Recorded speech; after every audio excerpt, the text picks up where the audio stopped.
The snow fell gently on the city streets, transforming the December evening into something almost magical. The Christmas lights strung along the buildings cast warm pools of gold and amber across the sidewalks where last-minute shoppers hurried past, their arms full of packages and their faces bright with anticipation. Harrison Cole sat alone at a small table outside the cafe, nursing a cup of coffee that had long since gone cold. At 41, he was the CEO of one of the most successful tech companies in the country, a man whose name appeared regularly in business journals and whose opinions moved markets. He wore an expensive charcoal suit that fit him perfectly, his dark hair styled in a way that suggested both success and careful attention to detail. He had everything most people dreamed of: a penthouse apartment with floor-to-ceiling windows overlooking the city, a car that cost more than most houses, investments that would keep him comfortable for several lifetimes, success beyond measure. And yet, as Christmas Eve approached, Harrison found himself sitting alone on a street corner, watching other people celebrate, while he had nowhere to go and no one waiting for him. His parents had passed away years ago within months of each other, leaving him an only child with no immediate family. His ex-wife had left him 5 years earlier, tired of coming second to his work, tired of the long hours and missed anniversaries and the way he checked his phone during dinner. She'd remarried last year to a teacher, someone who would be home for dinner every night. And Harrison had seen the wedding announcement on social media and felt nothing, just emptiness. He had colleagues, certainly, people who respected his business acumen, who sought his advice, who valued his leadership. But friends, real friends who called just to see how he was doing, who remembered his birthday, who invited him to their homes. Those had fallen away over the years, casualties of his single-minded focus on success. So here he was on Christmas Eve, sitting outside a cafe because going back to his empty apartment felt unbearable. He'd told himself he was just taking a break from holiday shopping, but the truth was he had no one to shop for. The gifts he'd ordered for his employees had been handled by his assistant, wrapped and delivered without his involvement. Harrison watched a family pass by, parents holding hands, children laughing, everyone bundled against the cold and glowing with happiness. He felt something twist in his chest. This was his life now. Success and solitude, achievement and emptiness. He was about to stand up, to return to the office where at least work would distract him, when a small voice interrupted his thoughts. "Mister, why are you sitting all alone?" Harrison looked down to find a little girl standing beside his table. She couldn't have been more than 4 years old, with blonde curls escaping from beneath a knit hat. She wore a dark gray coat over a red dress, and in her arms, she clutched a brown teddy bear that looked well-loved and well-worn. "Hello?" Harrison said, automatically scanning the area for a parent. "Where's your family?" "Right there." The girl pointed to a woman about 30 feet away, loading shopping bags into the trunk of an old car. "That's my mommy. I'm Emma. What's your name?" "Harrison." "That's a very fancy name," Emma said seriously. "Are you waiting for someone?" "No, I'm just having coffee." "All by yourself? On Christmas Eve?" Emma's blue eyes were wide with what looked like genuine concern. "That's very sad." Harrison felt his throat tighten unexpectedly. "It's fine. I'm fine. Mommy says that nobody should be alone on Christmas. She says Christmas is about family and love and being together." Emma tilted her head, studying him with the frank assessment only children possess. "Do you have a family?" "Not really," Harrison admitted, surprising himself with his honesty. "Then you should come have party at my place," Emma announced, as if this solved everything. "We're having turkey and pie and Mommy made cookies that look like Christmas trees. You can come." Before Harrison could respond, the woman Emma had pointed to approached, looking apologetic and slightly worried. "Emma, I told you to stay by the car." "I'm so sorry, sir," she said to Harrison. "My daughter has no sense of stranger danger. Come on, sweetie, let's not bother this man." "But Mommy, he's all alone on Christmas. We have to invite him." The woman, Emma's mother, looked at Harrison properly for the first time, and he saw her take in his expensive suit, his polished appearance, the aura of success that clung to him like cologne. Her expression became more guarded. "I'm sure this gentleman has plans, Emma." "He doesn't. He said he doesn't have family." Harrison saw the woman's face change, sympathy warring with suspicion. He understood. He was a stranger, well-dressed but alone, and her daughter had just revealed he had no family. It probably looked suspicious. "It's all right," Harrison said, standing. "Emma was just being kind. I appreciate the thought. But I'm sure your family has their own celebration planned." "It's just us," Emma said. "Me and Mommy and Grandma Rose. But Mommy says 3 is a party, so 4 would be an even better party." "Emma," her mother said, torn between teaching her daughter generosity and protecting her from a stranger. Harrison looked at this woman, really looked at her for the first time. She was probably in her early 30s, with the kind of tired eyes that spoke of long days and hard work. Her coat was threadbare, her jeans worn, her boots scuffed. But she carried herself with dignity, and when she looked at her daughter, her face transformed with love. "I'm Harrison Cole," he said, extending his hand. "I promise I'm not dangerous, just a workaholic with no social life. Your daughter took pity on me." The woman hesitated, then shook his hand. Her grip was firm despite her small hand. "Jennifer Banks. And yes, my daughter has a habit of adopting strays.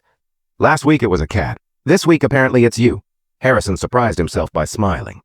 "I've been called worse things." Jennifer studied him for a long moment, and Harrison saw the moment she made her decision. Maybe it was the loneliness she saw in his eyes. Maybe it was the Christmas spirit. Maybe it was just that her daughter was looking up at her with such hope. "All right," she said finally. "Our apartment isn't fancy, and dinner won't be anything special. But you're welcome to join us if you really have nowhere else to be." "Mommy, really?" Emma bounced with excitement. "Really? But Mr. Cole might not want to."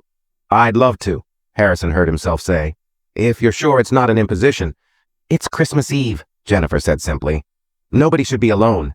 And that's how Harrison Cole, CEO of a multi-million-dollar company, found himself following a beat-up Honda Civic across town to a neighborhood he'd never been to, carrying a teddy bear that Emma had insisted he hold, while she helped her mother with the shopping bags.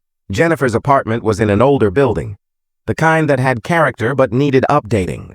The elevator was broken, so they climbed 3 flights of stairs, Emma chattering the entire way about what they were going to do at the party and how Mr. Harrison was going to love Grandma Rose's pie. The apartment itself was small but warm, decorated with obvious care despite limited resources. A Christmas tree stood in the corner, handmade ornaments and strings of lights making it beautiful despite its modest size. The furniture was old but clean, and everywhere Harrison looked, he saw signs of love, photos of Emma at various ages, drawings hung on the refrigerator, books piled on shelves. An older woman appeared from the kitchen, wiping her hands on an apron. She had gray hair and kind eyes, and she looked at Harrison with surprise. "Mom, this is Harrison Cole. Emma invited him for dinner." "Harrison, this is my mother, Rose." Rose's eyebrows went up, but she recovered quickly. "Well then, welcome, Harrison. The more the merrier." "Emma, go wash your hands. Dinner's almost ready." As Emma scampered off, Rose gave Harrison a measuring look. "I raised my daughter to be cautious about strangers. I assume you have a good explanation for how you ended up here?" "Your granddaughter found me feeling sorry for myself outside a cafe," Harrison said honestly. "She decided I needed rescuing." "Emma has a big heart," Rose said. "Sometimes bigger than her common sense." "Jennifer, you sure about this?" "He's alone on Christmas, Mom. What was I supposed to do?" Rose nodded slowly. "All right then. Harrison, I hope you like turkey." Dinner was nothing like the business dinners Harrison usually attended. There was no formal seating arrangement, no studied conversation, no careful positioning. Instead, there was Emma talking nonstop about her day at preschool, Jennifer gently reminding her to eat her vegetables, Rose telling stories about Christmases past. The food was simple but delicious. Turkey that was slightly dry but seasoned perfectly, mashed potatoes that Rose swore were better with extra butter, green beans that Emma picked around, and rolls that Jennifer admitted came from the bakery because she'd run out of time to make them from scratch. It was the best meal Harrison had eaten in years. "So what do you do, Harrison?" Rose asked as they ate. "You're dressed pretty fancy for someone with nowhere to go on Christmas." "Mom," Jennifer said warningly. "It's all right," Harrison said. "I run a tech company, software development. I'm good at my job, but apparently not so good at maintaining relationships. Hence the spending Christmas Eve alone at a cafe." "What happened?" Rose asked bluntly. "You get so focused on work you forgot to live?" "Mom!"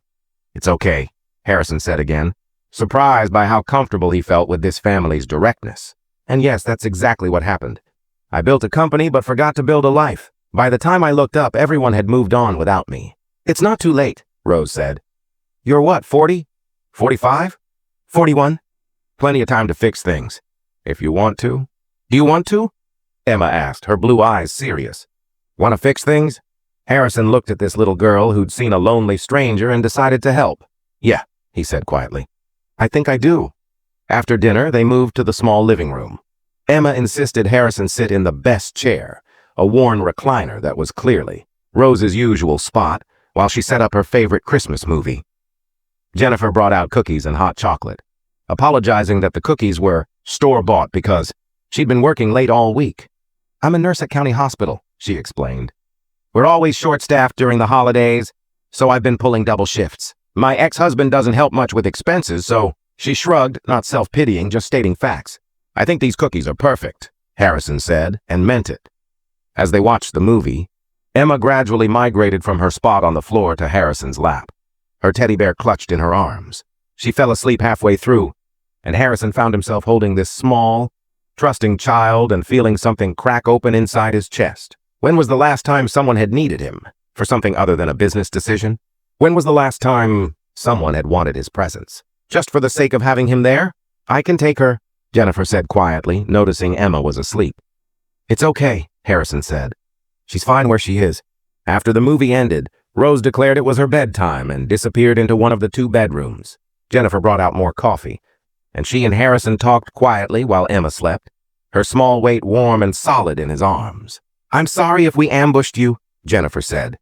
Emma means well, but I know having a strange man in our apartment probably isn't the smartest thing I've ever done. I'm glad she did, Harrison said honestly. I was sitting at that cafe thinking about how I'd managed to achieve everything I thought I wanted and end up with nothing that actually matters. Your daughter reminded me that people still do kind things, that generosity still exists. She's special, Jennifer said, her voice soft with love. After her father left, after we lost the house and had to move here, I was so angry at him, angry at the world, angry at how unfair everything felt. But Emma never lost her joy. She adapted. She made the best of it. She found happiness in small things. She taught me how to do that too. How old was she when he left? 2. He said fatherhood wasn't what he expected, that he'd made a mistake, that he needed to find himself. Last I heard, he'd found himself in Arizona with a new girlfriend and no interest in his daughter. Jennifer's voice was matter of fact. But Harrison heard the old pain underneath. We managed fine without him. You're doing an incredible job. Emma is amazing. Thank you. That means a lot. They talked for another hour. About Jennifer's work at the hospital, about Harrison's company, about the challenges of single parenthood, and the emptiness of success without connection. Harrison found himself sharing things he'd never told anyone, his regrets about his marriage, his loneliness, his growing realization that he'd been living wrong. It's not too late, Jennifer said, echoing her mother's words. You can change direction at any time. It just takes courage to admit you want something different. Eventually, Harrison had to leave. Jennifer gently transferred Emma to her own bed, and the little girl stirred just enough to say, "You'll come back, Mr. Harrison? For more parties?" "I'd like that," Harrison said, surprised by how much he meant it. Jennifer walked him to the door. "Thank you for being so kind to Emma tonight, and for being honest with us. I know our little apartment and simple dinner probably weren't what you're used to, but it was perfect," Harrison interrupted. "Truly, this has been the best Christmas Eve I've had in years, maybe ever." "You're welcome back anytime," Jennifer said. "Emma will be asking about you, and I've learned it's easier to just give in to what she wants." Harrison left that night with Jennifer's phone number programmed into his phone and an invitation to stop by on Christmas Day if he wanted to. He did want to, very much. Back in his penthouse apartment, Harrison looked around at his expensive furniture, his state-of-the-art kitchen that he never used, his master bedroom that felt more like a hotel room than a home. Everything was perfect, beautiful, and utterly empty. He thought about Jennifer's small apartment, about the worn furniture and handmade decorations and the love that filled every corner. He thought about Emma falling asleep in his lap with complete trust. He thought about Rose's blunt wisdom and Jennifer's tired eyes that still held kindness. He thought about what real wealth looked like and realized it had nothing to do with his bank account. Christmas Day, Harrison showed up at Jennifer's apartment with more food than 3 people could reasonably eat: a honey-baked ham, sides from a gourmet grocery store, and desserts from the best bakery in the city. He'd also brought presents: a professional-grade first aid kit for Jennifer, a warm wool shawl for Rose and for Emma, a collection of books, and a new teddy bear to keep her old one company. "You didn't have to do all this," Jennifer protested, but she was smiling. "I wanted to," Harrison said simply. "You invited me into your home, you shared your family with me. This is the least I could do." Emma was delighted with her presence, but what she seemed most excited about was simply that he'd come back. "I told Mommy you would," she announced. "I said Mr. Harrison was nice and he'd come back for more parties." Over the next few months, Harrison did come back. Not every day, but regularly. He'd stop by on weekends, sometimes bringing dinner. sometimes just showing up to spend time with Emma while Jennifer worked her shifts. He helped Emma with art projects, read her bedtime stories, attended her preschool performances. He and Jennifer grew closer too. What started as friendship gradually became something deeper. They went on dates, real dates where Harrison turned off his phone and focused completely on the woman across from him. They talked about their pasts, their mistakes, their hopes for the future. 6 months after that Christmas Eve, Harrison made a decision. He didn't quit his job, he was still good at it. Still found satisfaction in it, but he restructured his life. He hired a COO to handle day-to-day operations. He set boundaries around his work hours. He stopped checking email at dinner and stopped taking calls during Emma's bedtime stories. He also bought a house, not a show place, not a status symbol, but a home. It had 4 bedrooms, a backyard, and a kitchen big enough for family dinners. He bought it in the same neighborhood as Jennifer's apartment. Close enough that Emma could walk to her old friends' houses. Close enough that Rose could visit easily. A year after that Christmas Eve, Harrison and Jennifer were married in a small ceremony in the backyard of their new home. Emma served as flower girl, carrying her original teddy bear down the aisle with great seriousness. Rose stood as Jennifer's maid of honor, dabbing at her eyes and declaring she'd known from the beginning that Harrison was a good one. In his vows, Harrison talked about being lost and being found, about a little girl who'd seen a lonely stranger and decided to help, about learning that real wealth had nothing to do with money and everything to do with the people you love. "I thought I had everything," he said, looking at Jennifer and Emma. "But I had nothing. You taught me what actually matters. You gave me a family, a home, a reason to leave the office at 5 o'clock. You saved my life." "We saved each other," Jennifer said in her vows. "You gave Emma the father figure she needed. You gave me a partner, someone who shows up and stays. You gave us security and stability and love. We were managing before, but now we're thriving." Years later, when Emma was older and asked about how her parents had met, they would tell her about that Christmas Eve, about a lonely CEO sitting outside a cafe and a little girl who decided he needed an invitation. "You saw someone who needed help and you helped them," Jennifer would say. "That's what compassion looks like." "I wasn't trying to help," Emma would always protest. "I just thought he looked sad and everybody should have a party on Christmas." "Sometimes the best help is when we're not trying to help," Harrison would say. "Sometimes it's just seeing someone and deciding they matter." Because that's what Emma had done. She'd seen a stranger, a man who had everything and nothing, and she'd decided he mattered enough to invite home. She'd offered her family her Christmas dinner, her simple joy, and in doing so, she'd given him something far more valuable than any business deal or investment could provide. She'd given him a reason to come home. Harrison never forgot that Christmas Eve, never took for granted the gift that small girl had given him. Every year on Christmas Eve, he'd take Emma, and later, Emma's younger siblings, to that same cafe, and they'd look for someone sitting alone. Sometimes they'd find someone. Sometimes they wouldn't. But they always looked, because Emma had taught him that sometimes the most important thing you can do is see someone's loneliness and decide to do something about